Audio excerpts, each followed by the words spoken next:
As many of you know, from the 20th to the 22nd of September 2024, a massive snowstorm hit certain areas of KZN, Free State and Gauteng, bringing unexpected challenges to various sectors of the economy. As business learners, I'd like you to consider the following questions regarding this event. Number 1. What business environment does this event fall under? Is it the micro, market, or macro environment? Number 2. What extent of control do businesses have over this environment? Number 3.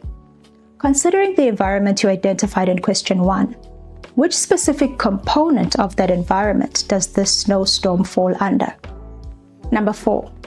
How do you think the snowstorm affected businesses in the area?